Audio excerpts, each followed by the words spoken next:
Hi everyone, welcome to the Land Down Under Hangout.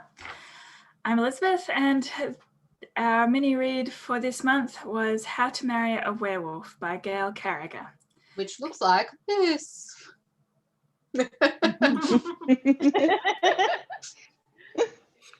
it's a paranormal romance slash alternate steampunk history, I guess. And it's about a wealthy American heiress disgraced in her family gets sent over to London to marry a werewolf, where she gets accosted by a captain looking for, what's the word? Contraband? Contraband. Weaponry? Yeah, contraband weaponry. There you go. Mm-hmm. So, Mel, do you want to kick us off with what you thought of the book? Yeah, sure. I thoroughly enjoyed it just because it was nice and light and easy to read, and it's exactly what I needed. I burned through it, and I enjoyed it enough, just to put it into context, that I then went and looked, because I meant to read Solus this is part of a series, but it's also part of a broader world. And I meant to read Solus, which is the first book of that world that she wrote years and years ago. I think it was read for Vaginal Fantasy or something on those lines. And I never read it. And I was like, you know what? This is what I need. So I went and got the library to order it in for me. So that's how much I enjoyed it. I have Solus on my TBR pile as well, and it just got bumped up after reading this book. Kirsten, what did you think? Yeah, I really enjoyed it too. I did read Solus. I read the first 4 in that series. I don't know why I never quite got to the 5th one. And as I was reading this, I was like, oh, that character's name is really familiar. I'm sure they're from the other books. But I had to look them up and I just looked it up before, and now I realize why. Because I read them in 2015. And that was a while ago. So I've pretty much forgotten everything. But I was like picking up little like characters' names and going, I'm sure I remember reading about this person before. So I would like to go back and read some more in the series, but because I've forgotten so much, I'd have to reread from the beginning. So I am very interested in the other novella that they had a taste of at the end. What was it called? Romancing the Werewolf. Yes, Romancing the Werewolf. I want to read that one. Story. So yeah, it was fun. I was at about 20% this morning, and I was like, oh crap, I probably should finish that book. And then I had visitors all day, and I was like, God damn it, I just want to finish my book. And it wasn't until like 3:30, nearly something like that, 4 o'clock in the afternoon, that I actually could sit down and start it, and I was easily able to finish it in time. So nice quick read. Naomi, how about you?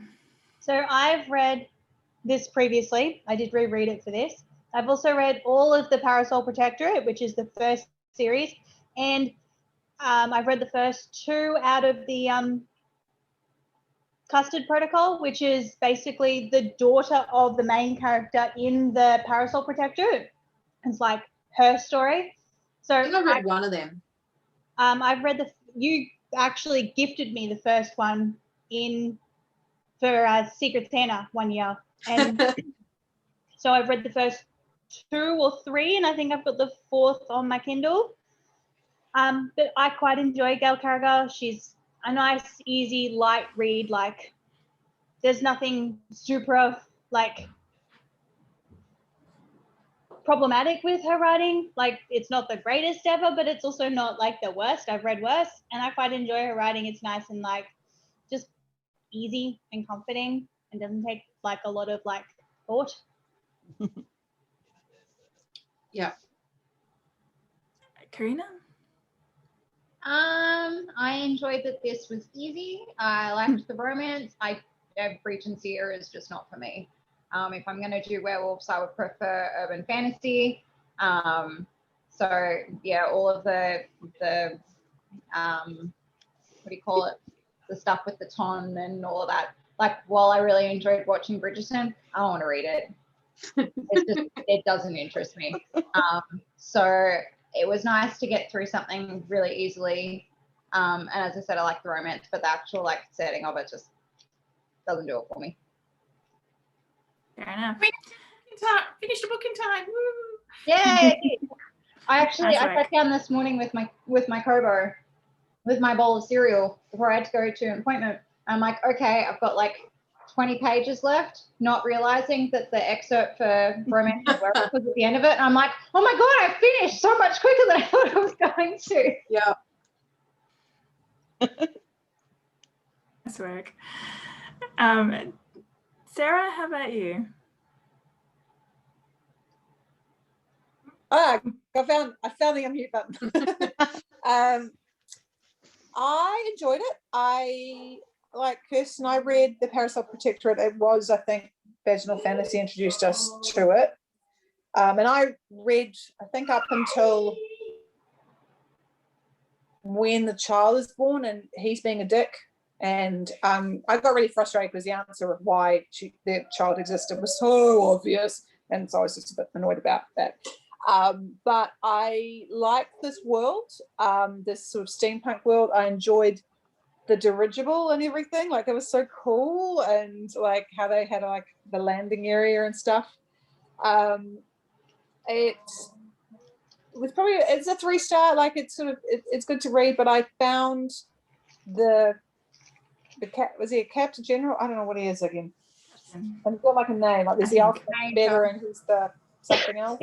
Major. You're right. Major, but he's also, there's the alpha and the beta, and he's like the Gamma. The Gamma. Gamma. Thank you. I found his I just found his motivations a little confusing, like why he didn't want to get involved, but he was getting involved. So I guess I wanted some more push and pull. And I also, she was so strong in the first chapter, and then she kind of went over a bit wishy-washy. So there was that. I'm kind of interested in the next one in the series, which is about the alpha and the beta, right? But is it set before this one? Yes. Because that sounds like it's where Romancing the Werewolf is set before this because it's basically about the story of Biffy and and they said it was really bad Lionel? until the beta arrived. So I was like, oh, I think that's what this is. Yeah. I think so they're I'm actually kind of part of two separate series. So the Romancing the Inventor and the Romancing the Werewolf one are a part of a different series, and this one was another series that they started. She spun off to the side, but she hasn't done anything else with it.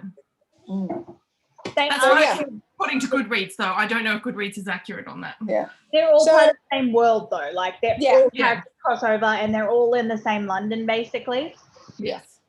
So, look, solid 3-star read, as I think Naomi said. I like Gail Carriger. I do think her Parasol Protectorate is much stronger. I would certainly agree with you. Yeah, and I think Elizabeth is going to enjoy it. I'm looking I forward to think it. that partly that's because this was a novella as well. Like, she just, it I was a think little bit rushed and a little bit less fleshed out than A lot of the fleshing out is done in the other books. Like, you learn a lot about Channing in the other books. Like, you get a lot of his backstory, not even just in the other books. In Romancing the Werewolf, you get a lot of his backstory and about, like, his relationship with Lyle and with the other werewolves and that sort of stuff. Like, you get to learn why he is the way he is from the other books, which is why I think I enjoyed it a bit more, because I had a bit more of that background on him. Like, I knew a bit more about why he was, how he was. Yeah. Before we get too deep down into the weeds, I'd like to hear G's thoughts. Oh, thank you. I said it was a solid 3-star. It ticked all of the tropey boxes. It was nice, easy, short read. I did it on Audible, and within the first 5 minutes, I think I was turned off by the echoey voice of the thoughts. Oh my God, the reverb. I was like, awful. please don't do that. please. I know. We'll bitch about that in a minute. Yes. And I pulled the piss out of all of the accents the whole way through it. I'm going to talk a lot like this during this hangout, I think. Yes.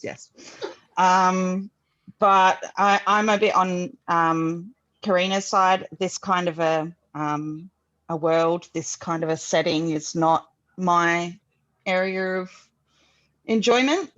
There's a lot of masculinity and selling your women off, and I don't really enjoy that part of it so much. But this being so short and so light and easy didn't have quite so much of that in it, which made it a bit more tolerable for me, I think. And I read the first one of the Parasol Protectorate when it was a Vag Fan one as well, way back when, but I cannot remember anything about it except this vague inkling every time I heard something. Like, I'm sure I've been here before 10 years ago. Yeah. So good. Been a while then. So do we want to hear from the audio people? Like, they have some issues with the presentation of this particular story? Yeah, so I actually posted it in our chat on Slack. I was like, the reverb on this is just driving me up the wall. So what they did, and it's a bad director's choice, is that for when it was a thought inside their head, they did it with a reverb, which is like, oh no. It's like all dubby and it's terrible. So it was awful. So it'd be all normal, and then, but I'm sitting there going, it's the written word. You know she's thinking because you put that into the written word. She thought to herself, then you say the thing, that she's thinking. You don't need like this extra thing to tell us that it's a thought process, and even like it just, or you have a slightly just change the voice slightly. Exactly. It was so distracting. And I know why they did it though. Sorry? I know why they did it. In the text, it's in italics, so they're trying to represent. Lots of books have thought in italics. I'm not saying that's. I don't disagree with you. I think it's a terrible choice, but that's why they've done it, because I noticed that when I was reading it, I was like, "Is this necessary?" Did you have a physical copy or a digital copy, Mel? Digital. Mine weren't in italics. Mine are. Mine are. And I just went and checked. Maybe it's an Apple thing. I don't know. Yeah. Did you read on your phone? Yeah. No, on my Kobo. You can't see that. So you had a Kobo version, and you guys had an Apple. I had a Kindle. I read a Kindle. Kobo. Kindle. Okay. Thankfully, it didn't happen too often. Like it was the first 5 minutes, I noticed it right away. I was like, if this happens all the way through the book, this is going to drive me mad. And then I think I noticed it again. Yeah. There's quite a lot of it. Yeah, and I think I noticed it again twice to the end. Yeah. Again, when the parents were there, maybe. Yeah, I think it's something to do with her shifting the focus further out. And so when she's sort of more almost taking the perspective of the parents and more broad perspectives, she does a bit more of the italics as the internal monologue thing, versus when it's really more almost the story's coming from her head. She does, like, I've just called it up. I wanted to check if there were italics on my Kobo version, which there are. So I don't know what was up with Karina's. But like, even just the first scene, like, she's thinking to herself a bit. Yeah, there's quite a bit. Yeah. In that first chapter, there was quite a lot of it. Yeah, which would have made it really turn off. Because it's really distracting. It was very distracting. It makes sense why the character's doing that. She only has a maid. She's arrived in a new world. She's running away. It's you would be doing a lot of thought processes in your head, and you're meeting people, whereas then you're starting to explore the world through a third person perspective. Like, I can't remember her name, but she picked up the thing and then she turned and asked a question. So it seemed to drop off as we started to explore the world through her exploring it through relationships. Maybe with her, it was her confidence as well. Yeah, with her confidence in the new world. It was, if any, who knows? If any aspiring audio book directors are out there, don't do that. That's all I have to say. So her name was Faith, just in case anybody else has forgotten. And I just realised, I noticed the first scene with Major Channing, and I didn't notice it at the time, but he's introduced as Major Channing. And I really want to talk about the name thing, because that made me laugh. I didn't even notice it was there at the introduction, though. Explained in one of the other books. He explains it at the end of this one, where he's like, my parents thought it would be funny or something. Like, it's just. I want to say that it is, but I could just be like mislaying it. Like, I don't remember it being explained other than in this book, but it's never actually like pointed out at any, like, he's always just Major Channing, and people either always refer to him as Channing, and it never really occurred to me that, because you know how in a lot of books, like they'll, like especially men when they're talking to one another, like especially like shifters and stuff, they often refer to each other by their surname. Like it's a very normal thing in this period of time as well to do that. So that's why it never really occurred to me that Channing was both his first name and his surname. Well, yeah, don't have anyone that's really gonna call him by his first name. Yeah, like even people that are calling him Channing, you don't know if they're calling him Channing because they're calling him you kind of just assume they're using his last name. Yeah, like I always just assumed it was his last name, and it's been so long since I've read any of the Parasol Protectorate that I'm like, it could be that it was explained in an earlier book, but it might not have been. Who knows? I just find it fascinating because it is a thing that last names were commonly used as first names, but usually it was the mother's maiden name that would be used. And it wasn't a common thing as far as I'm aware. I'm quite happy to be corrected, to use the same freaking name. Like, what the hell is that? Well, so I have stories around this because when I was working a place in London, and two of the guys were just, they explained that it's a bit of a private school kind of thing, that it's definitely part of this class culture in England to call, by the surnames type thing. So somehow we decided to call each other, there was Stockwell, Jones and Prince, and so we just would call each other that. And same guys, I remember having this conversation. So I remember a Donald McDonald at a boys' school near us. And to that, Stockwell, my friend Mark Stockwell, said, "Hey, I went to school with a Dennis Racket." Dennis Racket, like tennis racket. Some people just hate their children. Like, I know, set right? themselves up for failure before they even begun. So yeah, there are still people making stupid name decisions out there. Oh, definitely. Yeah. Particularly dumb though. I mean, come on, Dennis Racket. That's particularly Dennis dumb. Racket is terrible. That to me is so terrible. It must have been deliberate.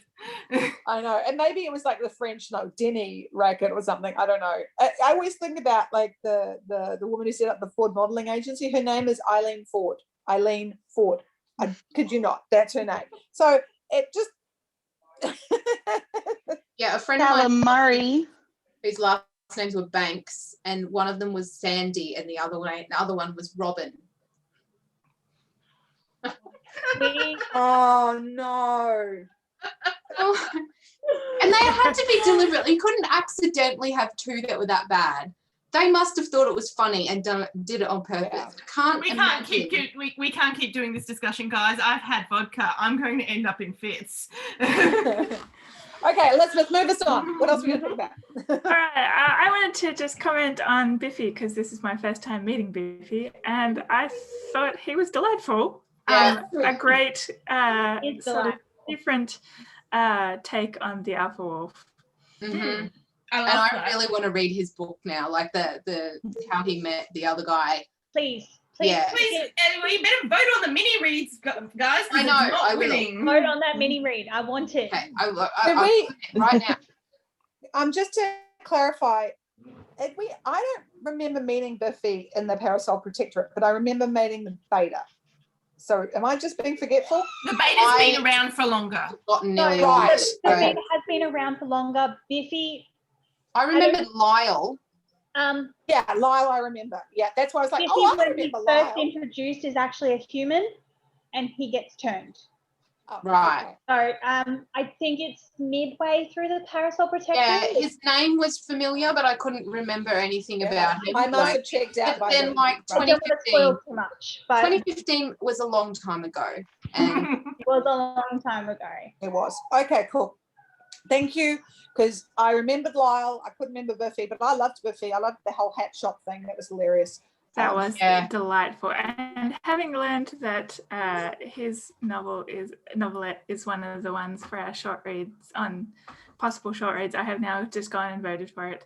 The other story, Romancing the Inventor, is actually the first person who created the hat shop. So, like, it's See, I've had that one Oh, actually. My 2 readers Was for this years. character in the Female Custody romance. Protocol books? Yes. Because I remember an inventor from that had like made like, Yes. was it like hats or like kind of like James Bondy type, you know, like She creates hat, like she's the one that creates The parasol. from the Yeah. Parasol Protectorate. yes, That's the Wait, inventor from Romancing cool. the Inventor. Okay. right. Yeah, I'm that's actually vague, back 'cause off. that rings a bell too. It's also vague because it was so long Yeah. ago, but I remember Them. vaguely. Yeah. Them So we both. have you to guys- back off on spoiling the Parasol Protectorate because Elizabeth is going to read that, so we don't want to like, you know. As am I. Okay. Sorry, no, I thought you'd read it. Sorry. No, I no, thought you Yeah, read it. well, ordered like it. anything I can tell you is so vague that I would not be able to spoil anything because I Yeah. literally remember the main character vaguely and a couple of like random things, but most of it I've just completely forgotten. So I probably should Guys, reread I it think 'cause- I'm going to make a suggestion, and I know that it's not on topic, but it's kind of on topic because we are discussing it. If we want to vote for both of those books, I think we could just lump them into one night rather than trying to do them as 2 separates. Does that seem okay to everybody? Fine.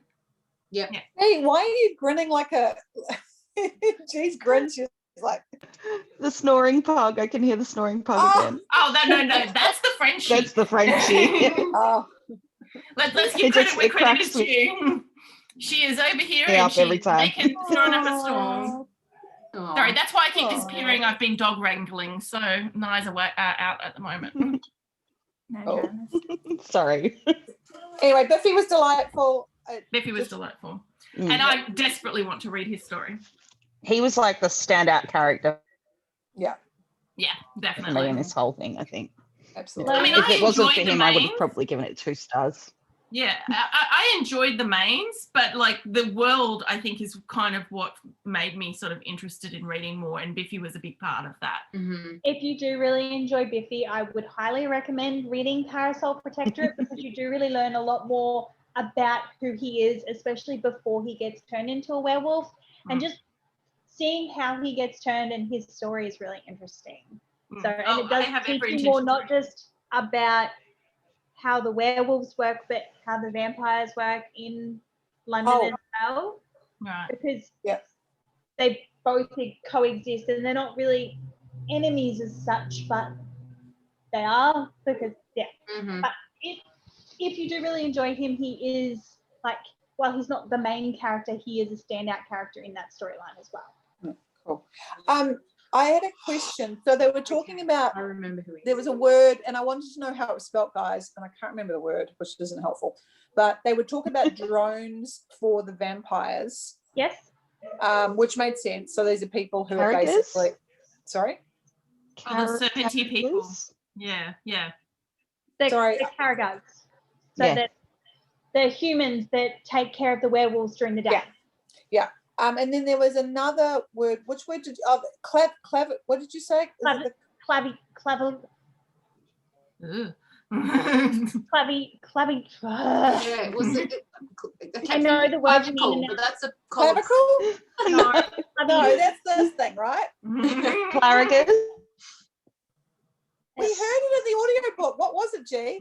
Because I didn't know how it was spelt. I was trying to Google this thing to see if it had an official, like how it, where it came from. And I wondered if anyone who read the book could provide some insight into A, how it's spelt, and B, if they knew the word before. I'm gonna. The- It was one of those words that I looked at and said, I'm never saying that out loud. Clavica? Clavica? It was like I clavica or will something. skim and scan and see. CLAVIGERS. So G. hang on, That was a G. hang on. Goose? Googling. Clever goose. It's a Clever. beat. So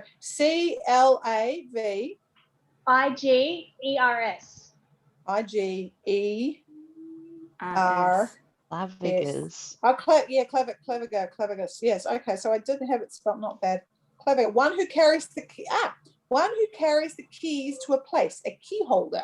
That makes sense because they would be like the ones that locked them in the cage when they're a werewolf Yeah. and looks after the keys and then They lets do them have a out wiki again. on there. They act as a servants and companions to werewolves, but it sounds like it is actually a word that came from somewhere, and that was So that's hard sometimes when you're listening and you don't know how things are spelt and you're trying to go, what is that word? Where does, what's the etymology? I've So thank you. been reading on my Kindle lately, actually something different, but the dictionary function and the pronunciation function on my Kindle, I'm just like, I forgot that was there. That is the best thing ever. No, it's so good. I do that a lot. What do we think about the rocks? Sorry, Elizabeth. I was actually just about to talk about that because I was going to say they have a rocks girl and they have a horse girl. I'm pretty sure they wrote this book for me. There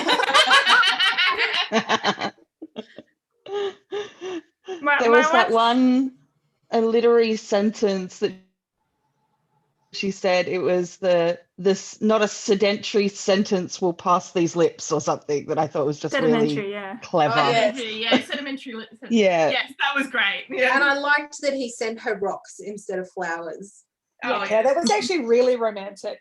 Yeah. And he took her to a lecture. He actually was listening to her rather than just, oh, she's a girl, let's buy her flowers or buy her a ribbon or whatever. Like, and when he's like, here's the library and here's your spot to put all your rocks. Yeah, and like, so in the sun, so that they could bring them to life. I was like, I thought when he was cleaning shelves off in the library, I was like, he's making space for her. Yeah. I liked that they did it for both the girls too. Like while while she wasn't a main character, it was really fantastic that she still got her happy ending with her horse guy and all of that sort of stuff. Oh yeah, she was actually she was awesome. All I could see, because I've been watching, I do kind of dip back into Bridgerton because I kind of just love that. All I could see in that role, despite any descriptions, was Nicola Coughlan. I could just that's all I could see. I was just like, I can totally see her in that role. But it was was it Mumsy thinks this. And that was the other thing I really liked. Like I was also prepared after the beginning bit for it to be quite miserable for her until she got more involved with the werewolves. But actually, as soon as she rocked up in London, it was fine because she ended up in this great environment, which was perfect for her. And I thought that was a very nice element. Pal. I got the sense she never really had a best friend before, and it was really special. I really liked with the parents at the end too, where like it was kind of built up like it might be this big problem when the parents showed up, and I liked how he was just like told him to fuck off and leave her alone. I was like, yeah, I love that he part of me was like, well shit, I would have liked for her to stand up to them instead of him, but it was just so satisfying for them to be so scared of him and him being like, but also just him being like, no, this is my town and you have no power here. Me, I have all the power here. So this and this, it's all for you, baby. Yeah. Great, 100%. It was very satisfying. Yeah. And I did feel like the bullet thing didn't really get resolved at the end, but I had a feeling that was because this was supposed to be part of a series that didn't go on. I wondered that. Because it sort of just went away. Yeah. Yeah. The book was like, oh, they're in love now. Oh, they're married now. Story's over. Thanks for the bullets.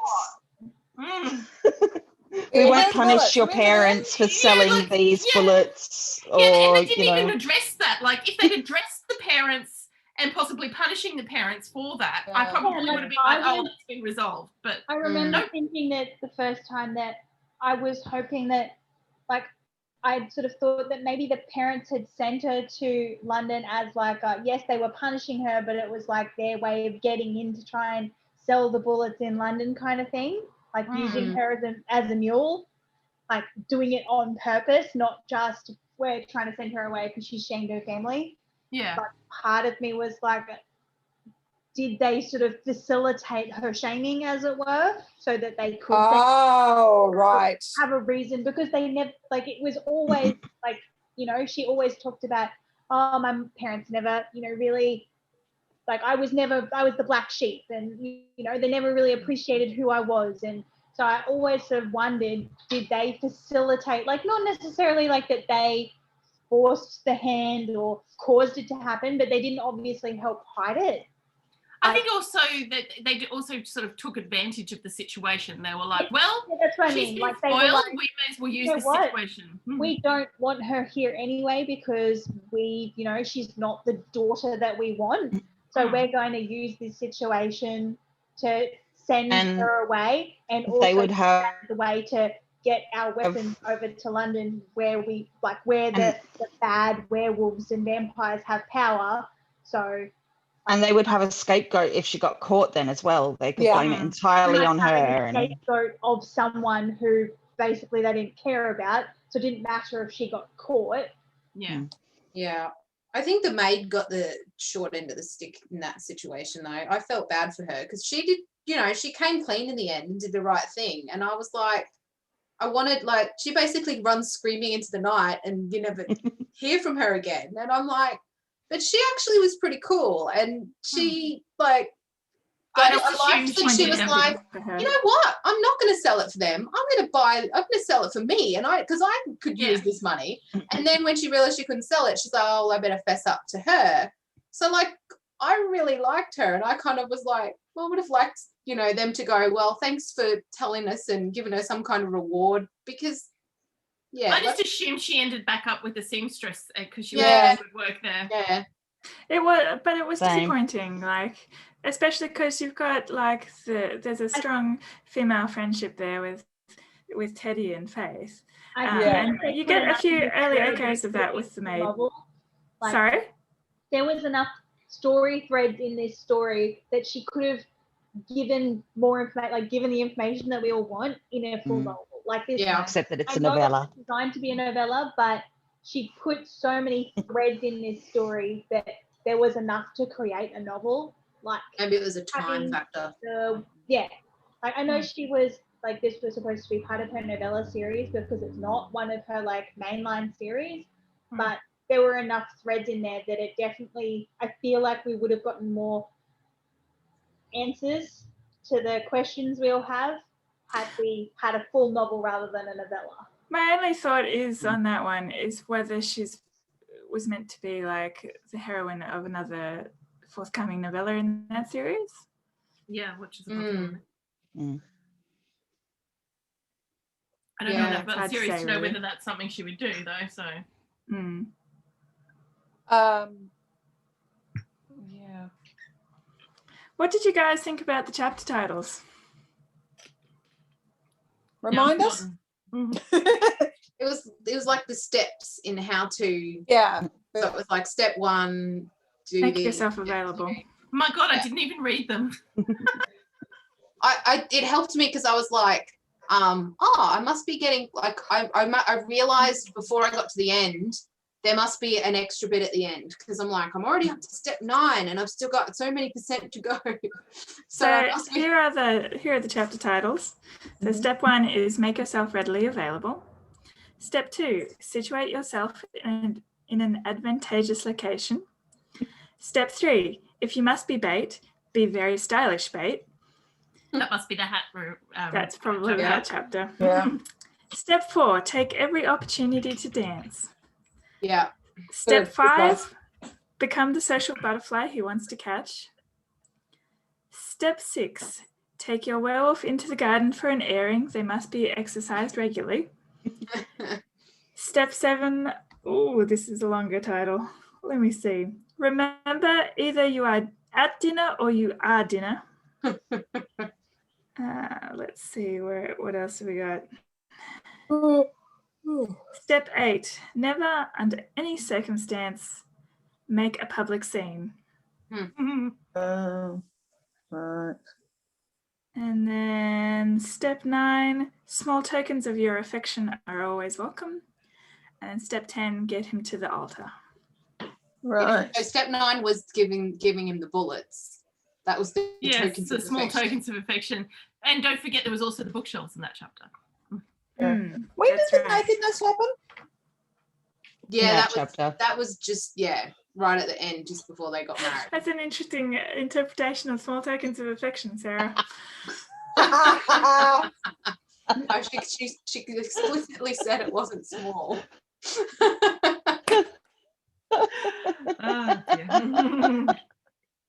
I was expecting sexy times in this book, actually, and that never happened. I was too, because that scene in the garden was really steamy. And then at the end, when I'm like, And then- "Yes, we're finally, they're married, we finally got together, and it was kind of like, fade to black. Yeah. I was gonna say, And there was a warning. There was a warning at the beginning of the audiobook. Like, Was it? if you, there are steamy scenes in this book. If you are looking for something more tame, That's right. why not try this series by Gail I done Carriger? that all. And I was like, False yes, sex scenes. advertising. Yeah, it wasn't that steamy. I didn't think, like, It had hints of steam that made you think that you No. might get steam, but you weren't getting steam. it was a tease. That's what it was. Exactly. It was. Maybe we just makes me have sad. different standards from Sad. other readers. Yeah. That's true. I was gonna- There are I was some going to people say, who don't like we've any. read things where cat people have sex, guys. So, you know. I am in the middle of Kushil at the moment, so Yeah. Oh, yeah. What's her usual sort of style? Does she write on page sex scenes? For those of you who've read. I don't remember anything in Parasol Protector. I don't remember sexy things in there. I don't think it's spicy. There might be mild theme. Right. So you'd say this is about her usual level of steam? There might be like a little bit more hands-on, but there's no clothes off, as it were. That is good expectation to have in your head. Because Solus, he's a werewolf, and she's actually she marries him and is living with him. As you get further in the story, there are times where he's shirtless and stuff, so there is more Intimacy. more sexy times, but it's not Yeah. it's not like Kushil starts. so there's no pounding. No No. pounding. There was a difference to between the legs, and like you said, Kirsten, things were not small.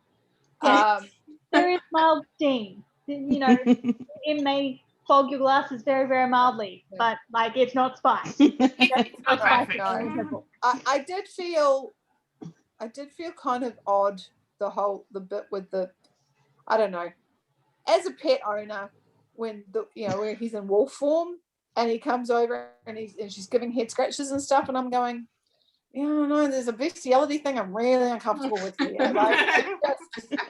That's a common occurrence in werewolf books, even in urban fantasy ones. There have been urban fantasy werewolf books that I've read recently where werewolves have explained that it's kind of like just having your hair stroked. Oh no, it was that thing of going, I completely understood, but it was also this is I don't know how to describe it. I mean, that goes with any kind of werewolf romance. Sorry? I said that, that it goes with any kind of werewolf romance. Yeah. It was Or just Beauty and the Beast retelling. Yeah, I don't know. I feel there was another book I read that was like that too. PTSD flashbacks of the dinosaur ones. A tingle, I believe. No, there was other no. dinosaur ones too. We read other dinosaur ones. Oh, my mistake. Dinosaur shifters. Right. Yeah. The No, whole They world out explained there. in detail the anatomy and how that actually worked. I believe that was the one that also had the cream. Oh, The legs. God. I don't know if I It's exactly read that one. I think that was Yeah, I said PTSD, didn't I? You sure did, G. You sure did. We read some real interesting books for vaginal fantasy. Oh yeah. Nothing quite beats the T-Rex one, Yeah. though. Dragons. Sorry? Yeah, we read a lot of the dragon There was- ones. There was a dragon and dinosaurs as well, right? Mel Yeah, and I dragons read a and lot dinosaurs. of dragon I'm not ones. talking about those ones. Those at least were shifters. I'm talking about the T-Rex one where it was freaking actually a T-Rex that she had sex I with. don't think I read that one. I think there I was did. two. I am traumatized. There was one where there was a shifter and he shifted. Yeah, and I so read I'm that talking- one. But There there was was one they with used to have a main pick and an alt. And I Yeah, only I one read and the not alt, other. that one. The alt ones Yeah. that is extremely short, like 20 pages. There was lots of running, and it was like caveman I time. read that. Lots of run and screaming from a T-Rex that eventually caught her and Yeah, oh did no. things to her. No, that's Oh, I God. read the one with the lawyers that were not the Tingle one. That So one's a remember- Tingle one. That was a Yeah, the Tingle one with the Yeah, lawyers. it's always that was lawyers such a- is But, Tingle. but there were Lawyers is velociraptors. But there were And, Yeah. and we did that to ourselves. We can't blame anyone except Oh, yeah. ourselves Matt's for those. fault. Matt, And can I just we can say- blame Matt. Yeah. I read that to you all. Yeah. Out loud.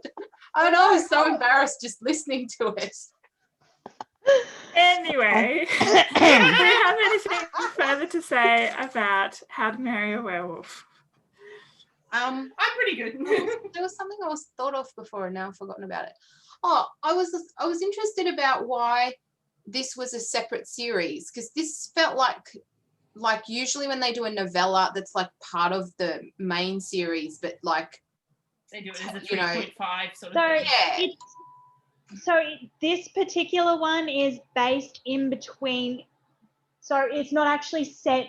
So I've just linked it in Slack, but it's basically the Parasol Protectorate series. Then there's Romancing the Inventor. Then there's the first 2 books of the Custard Protocol, Right. Prudence and Impetus, and then Romancing the Werewolf. Oh, okay. Confidence and Recompense, and then it's not really set in the order of these books. I'm really sorry, my hair It is says all over. Romancing the Werewolf, but where's How to Marry a Werewolf? It's not in the Yeah, list. it's not in the list at all, so I don't know where she's sort of setting it, but it would be, I reckon, after No, this is the Confidence- Claw and Courtship books. Yeah, Yeah, these it's called, books yeah, it's were number 9. important. Because that's what I said. Like it's listed on Goodreads as being part of a series, but it's the only book, and it was published a fair while ago, so it doesn't look like she's continuing it. Yeah. It So- could have just been she had these a couple of ideas for some spin-off things that she So just decided when to. you look at her website, the Claw and Courtship books are standalone stories set in the Parasol verse, full of werewolves and cravats and women who adore them. So Right. yes, this was only ever meant to be a single story, and she may write another story about another person Character, but marrying it'll be a a werewolf standalone. at Yeah. a different stage. But at the moment, she hasn't written another story yet. No, Right. that makes sense. So, which That's basically means that all of the novellas, Romancing the Inventor, Romancing the Werewolf, and this one, are all sort of in between other bits and pieces and not in Yeah. any way actually really part of the series. Yeah. Yeah, it's a bit confusing. I'm wondering if I need to read the rest of the series before I do the Inventor and the Werewolf, but it didn't seem to bother me with this one. I don't think so- you would need to. I don't think You it's going don't- to make that much You difference. don't need to. I do find, especially with Romancing the Inventor, you do get a lot of information about the inventor in the Parasol Protectorate, but you learn enough about her in Romancing the Inventor that I don't think you would lose anything by not having read them. Well, that's the first one. So if that's the one that matters the most, I can probably read enough to catch up for that one. It's more like all of them that I was a bit like, oh, that's a Yeah. lot. I You might don't have reread to have it. read any of the Custard Protocol to really read Right, Romancing so just the Werewolf. Solus and that Like first that trilogy. Solus series really does give you enough about that, because in the Custard Protocol, it is really about Alexia's daughter and her friends going off on adventures rather than them being That's pretty with cool. the werewolves in London. So while they are sort of around, they're not as involved as they are in the That's the the- Parasol Protectorate. I It's didn't already read the been- Custard Protocol. I read the Curtsies and Conspiracies, that one, Okay. the finishing school one. Yeah, so that's set in the same universe but a lot earlier. Etiquette and Espionage. That was the other one I read. See, this is the one thing that I was a little bit disappointed about. Like, I don't mind things being said in this sort of environment. I know this has sort of been touched on already, with women living in a secondary status sort of thing. Like, I've read a lot of things like that, so I'm sort of used to it. And so when I was in this book, I just settled into that and I was fine. But I remember now, reading about these books originally, and because there was steampunk and things, I was hoping that there was a little bit more empowerment for the women that I felt there was in this particular book overall in the series. Yeah, well, There that's is- what you need to read this one. In Yeah. the Parasol Protectorate, Alexia is a lot more Yeah. outspoken and sort of she does really take charge of her own life. She has her Okay. own career-ish. Like, doesn't Queen Victoria ask her to do some Yeah. stuff? And So, yeah. so she works for the Queen. Same with Romancing the Inventor. Like, the inventor doesn't live by regular women's standards. Like, she wears pants and she, tinkers with machines and builds things and that sort of stuff, which is all not very womanly sort of things. Like she's into science and building and that. Yeah.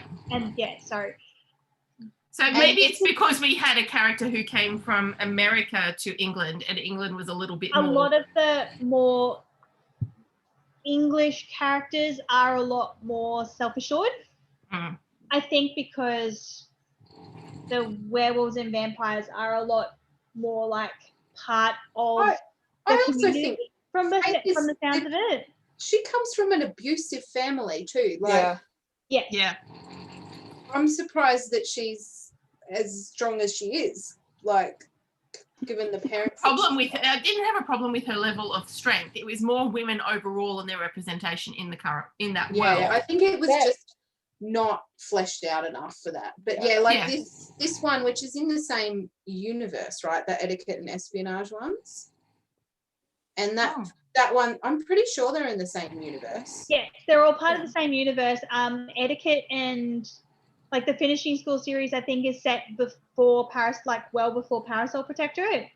Oh, okay. Like, I don't think that the characters overlap, but it is the same universe. No, there's no overlapping characters, but I think it's the same world. Yeah. It was probably one of my things about this one, Mel, was my memory of really why I like the Parasol Protectorate, and I think it's a lot stronger, is probably because it's stronger characters, and I did feel like you said, it felt like they had more agency, and whilst there were rules, it was, it was breaking down a little bit more.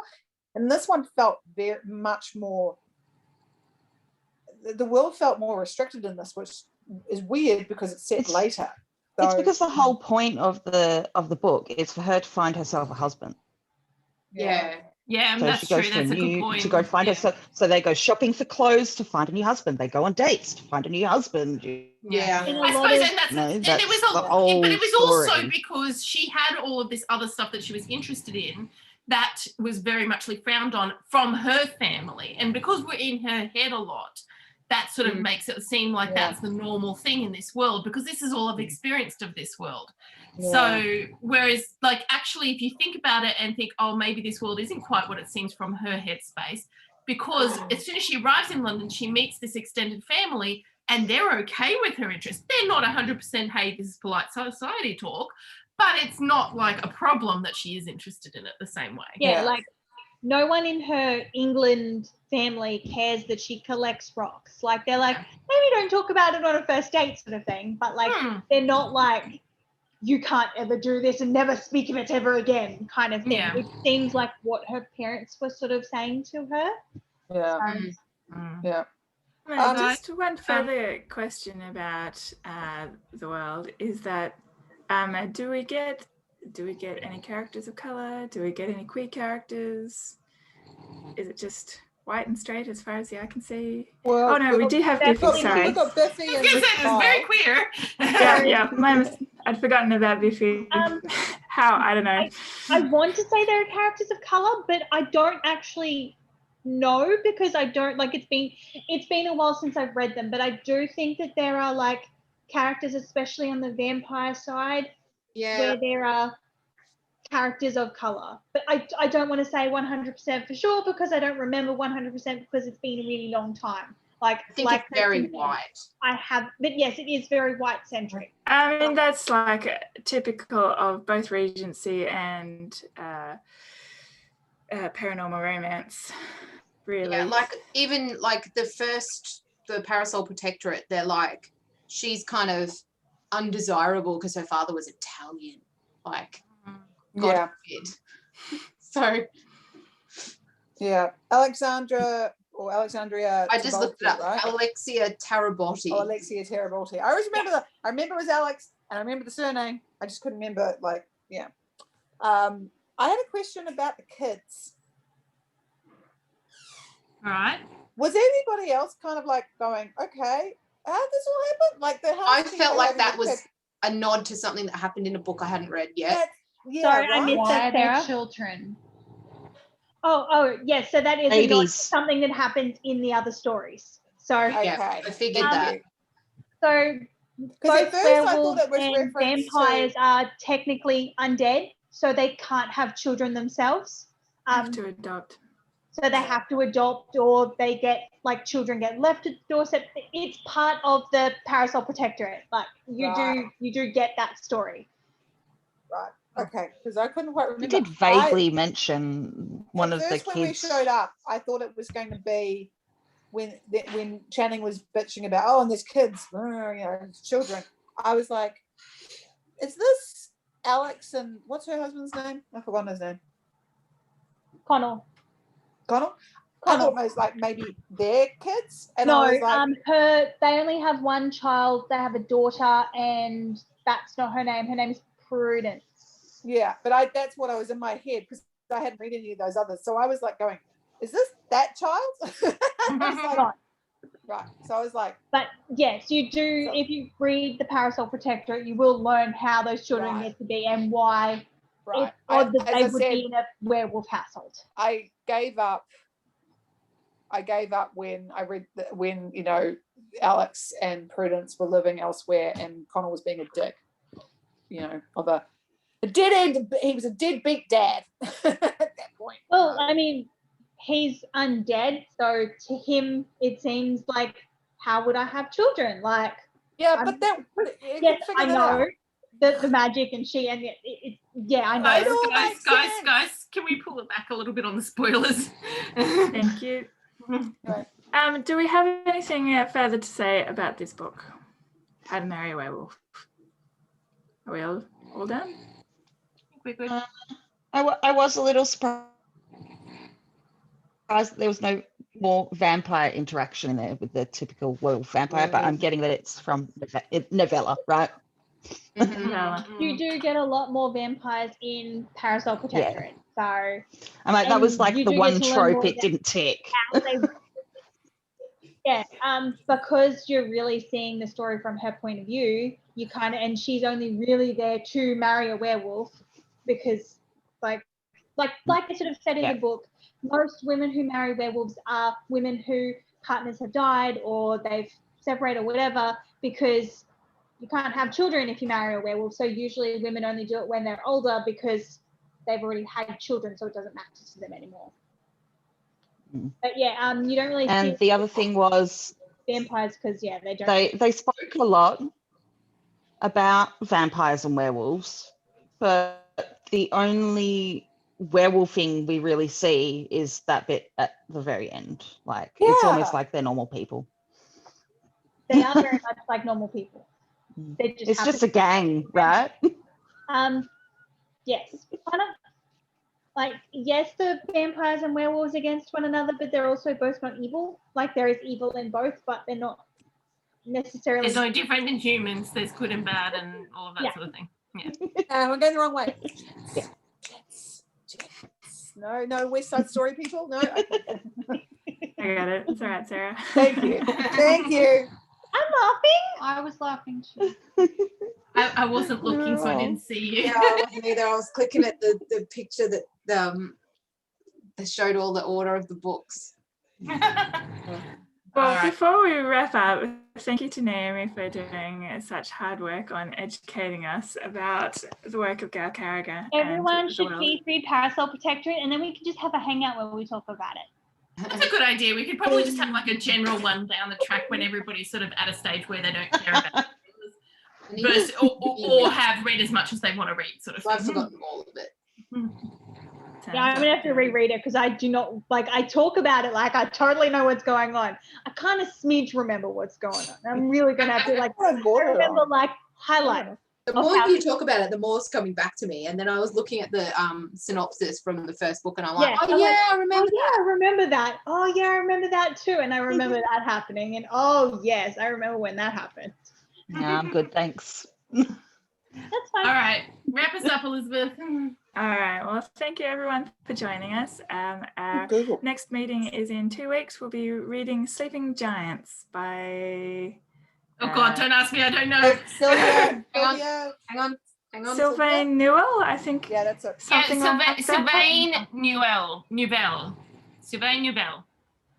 So if I'm pronouncing it correctly. There you go. Can everyone see it? Yeah. Yeah, there we go. All right, bye.